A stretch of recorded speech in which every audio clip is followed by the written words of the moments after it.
Good morning all students. देखिए आपको जनन बताया जा रहा था, तो उसमें जो आपका अगला चैप्टर रिप्रोडक्शन था, तो जनन में आपको बताया गया कि पौधों में जनन और जंतुओं में जनन किस प्रकार होता है। तो पौधों में जनन वैसे 3 प्रकार से होता है। एक होता है अलैंगिक जनन, एक होता है कायिक जनन और एक होता है लैंगिक जनन। तो आपको अलैंगिक जनन बताया गया है, जिसमें विखंडन द्वारा, खंडन द्वारा, मुकुलन द्वारा ये बताया जा चुका है। अब आपको बताया जा रहा था कायिक जनन। तो कायिक जनन में बताया गया था कि जब एक ही कोशिका, जो कायिक जनन है वो अलैंगिक जनन की तरह ही होता है। जब एक ही कोशिका विकसित होकर के नए पौधे का निर्माण करती है तो कायिक जनन होता है। यानी बीज के अतिरिक्त पौधे के अन्य भाग जैसे जड़, तना, पत्ती, पुष्प, पुष्पकलिका आदि जो है जब विकसित होकर के नए पौधे का निर्माण करती हैं तो उसे हम जो है कायिक जनन या कायिक प्रवर्धन भी कहते हैं। ये 2 विधियों द्वारा होता है। एक होता है प्राकृतिक कायिक जनन और एक होता है कृत्रिम कायिक जनन। कृत्रिम कायिक जनन, कायिक जनन को हम वर्धी जनन भी कहते हैं। जो प्राकृतिक कायिक जनन होता है, जब पौधों में प्राकृतिक रूप से ये क्रिया होती है, मतलब पौधे का कोई एक भाग प्राकृतिक रूप से विकसित होकर के नया पौधा बनाता है, उसको हम प्राकृतिक कायिक जनन कहते हैं। ये निम्न विधियों द्वारा होता है। जैसे जड़ों में आपको मालूम है कि पौधे की कोई कायिक कोशिका का मतलब बीज के अतिरिक्त देखिए बात है, ठीक है। तो बीज के अतिरिक्त कायिक कोशिका कौन कौन सी है पौधे में? जड़ है, तना है, पत्ती है, ठीक है। तो जड़ में सबसे पहले प्राकृतिक कायिक जनन जड़ में होता है। तो जड़ में किसमें होता है? तो जड़ में आता है शकरकंद और डहलिया आती है, इसमें जो है प्राकृतिक कायिक जनन होता है। फिर दूसरा आता है भूमिगत तने, जो जमीन के अंदर होते हैं। तने 2 ही होते हैं, एक वायवीय तना होता है जो हवा के रूप में मतलब मिट्टी से ऊपर होता है, वो वायवीय तने होते हैं, और जो जमीन के अंदर होते हैं वो भूमिगत तने होते हैं। तो भूमिगत भी तने जो है आपके 4 प्रकार के हैं। इनमें से एक होता है कंद और एक होता है प्रकंद और एक होता है घनकंद और एक होता है सल्ककंद। तो इनमें जो कायिक जनन होता है भूमिगत तनों में कंद, प्रकंद, घनकंद और सल्ककंद। कंद में क्या आता है? आलू। आलू क्या है? जड़ नहीं है, आलू एक तना है, भूमिगत तना है, लेकिन किस रूप में है? कंद के रूप में। तो आलू ये आपका क्या है? कंद है, ट्यूबर है। ट्यूबर सोलनर ट्यूबरेशन इसका नाम ही है, बोटेनिकल नेम है। फिर इसके बाद प्रकंद यानी राइजोम। तो प्रकंद कौन कौन से होते हैं?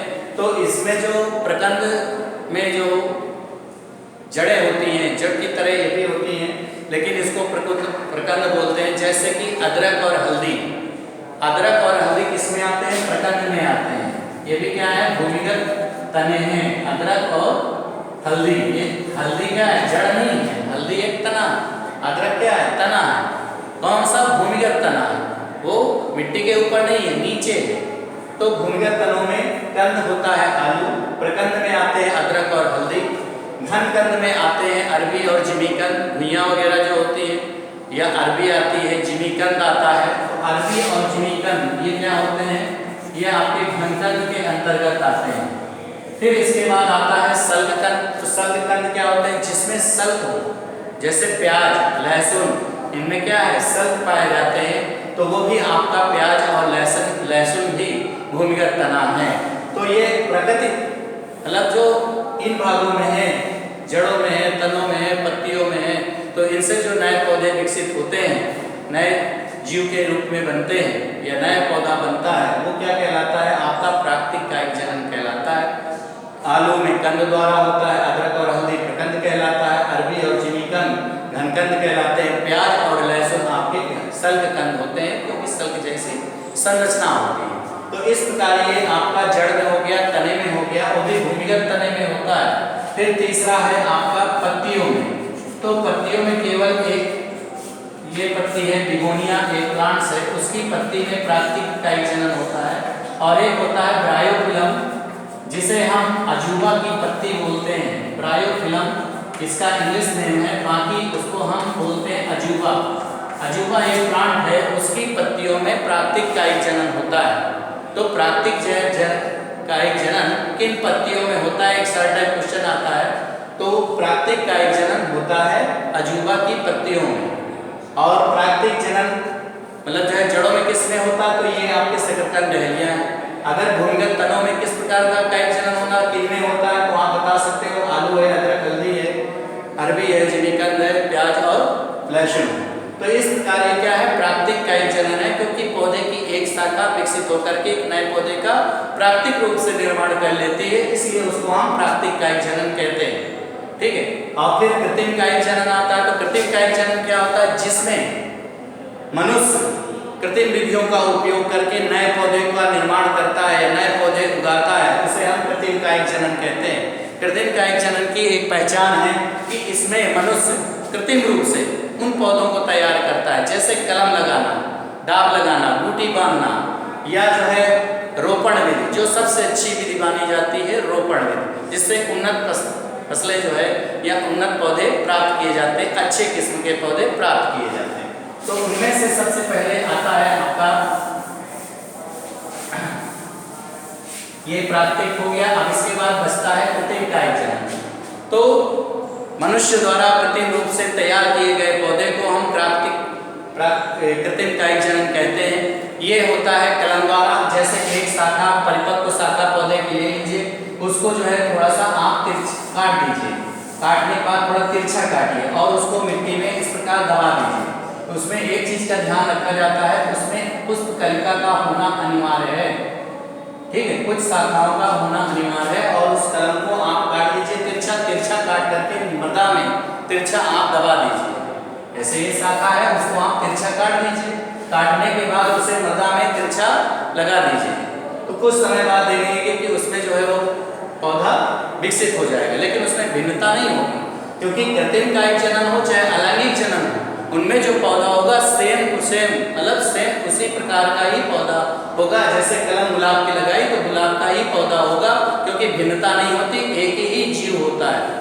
इनमें जो है निषेचन या परागण नहीं होता है। ठीक है, तो इसलिए क्योंकि निषेचन परागण के लिए दो युग्मकों की जरूरत होती है, दो कोशिका होती है, इसमें एक ही कोशिका या कोशिका का एक ही भाग विकसित होकर के नया पौधा बनाता है। तो आपने कलम, जैसे गुलाब है, गुड़हल है, गन्ना है, इसकी क्या लगाते हो, कलम लगाते हो, जिससे पौधा विकसित होकर के एक नया पौधा बन जाता है। तो ये हो गया कलम लगाना। फिर इसके बाद एक आता है दाब लगाना। दाब लगाना क्या होता है कि जो एक पौधा आप ऐसा चुनिए जिसकी शाखा भूमि के नजदीक, मान लीजिए कोई प्लांट्स है, ठीक है, और उसकी एक शाखा जो है पत्ती जो है नीचे की ओर है, इस तरह जमीन में पड़ी हुई है, तो उस शाखा को क्या करना है, थोड़ा सा छील देना है। ये मान लीजिए प्लांट्स है, ठीक है, और ये प्लांट्स के बाद ये एक शाखा ऐसी है, इस तरह शाखाएं निकली हुई हैं दूर दूर तक, कोई प्लांट है, उसकी एक शाखा भूमि के नजदीक है, उस शाखा को लेते हैं और उस चाकू से उसको छील देते हैं। उस शाखा को छीलने के बाद इसको मिट्टी में दबा देते हैं। जब मिट्टी में दबा देते हैं तो उसमें कुछ समय बाद अपस्थानिक जड़ें निकल आती हैं। उन जड़ों को निकाल करके आप मृदा में अलग अलग क्यारियों में या भूमि पे उसको लगा देंगे तो एक नया पौधा तैयार हो जाएगा। ठीक है, इस प्रकार वो विधि होती है दाब लगाना। एक होता है रोपण विधि, जो सबसे अच्छी विधि मानी जाती है।